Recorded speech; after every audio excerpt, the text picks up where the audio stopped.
ไอ้ดีดพินเดลอยคามดาวฟังโขงไปสงข่าวพันสาวลาวเดือผู้โกได้ฟังแล้ว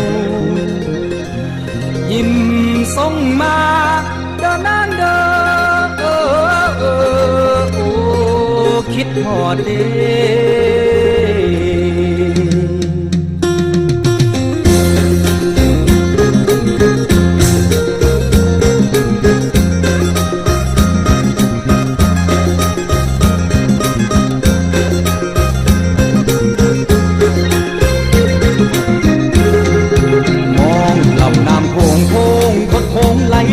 บ่เศร้าคือใจสองเฮาลาวกับไทยไม่จืดจางตั้งแต่ปูหักไม่มั่นกันบ่ห่างคือกับมนต์ครั้งเสียงพินดังกล่อมลำน้ำโขงเป็นสายสัมพันธ์แต่ก่อนการโบราณมาพักและพึ่งพาสืบกันมาบ่ลืมลงฟังภาษาลาวกับไทยใจเชื่อมโยงให้สองฝั่งโค้งใจมันคงหักต่อกันใจมันคงหักต่อกัน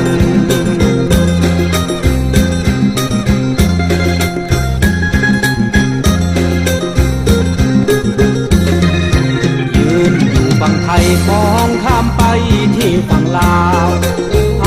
คิดฮอดเจ้าคิดฮอดสาวฝั่งเวียงจันทน์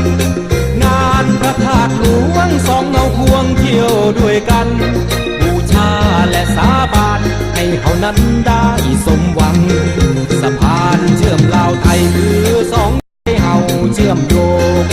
ฮักให้มันคงอย่าลืมลงง่ายเด้อนางแม่น้ำคงแห่งใจคำแพงอย่าจืดจางจำใจใจอย่าวางฮักอย่าห่างจากหนุ่มไทยฮักอย่าห่างจากหนุ่มไทย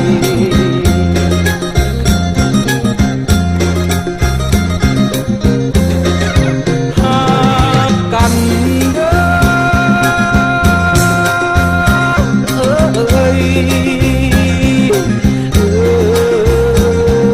นอฮักกันเด้อละฮักกันไว้เด้อฮักกันเด้อละพังน้องและหายอย่าฟังเฝ้าลืมกันง่ายยิ่งจันบ่ห่างใจนางอย่าลายสองฝั่งลาวไทยให้ฮักกันฮักกันสองฝั่งลาวไทยฮักกันฮักกันตรงที่ตรงและเสียงพินติดตรงตรงที่ตรงและเสียงพินติดตรงอ้ายดิดทรงและไปหาตาหวานอย่าลืมเด้อผู้สาวเวียงจันทน์อย่าลืมเด้อผู้สาวเวียงจันทน์อย่าลืมสัมพันธ์และผู้บ่าวฝั่งไทยอย่าลืมสัมพันธ์และผู้บ่าว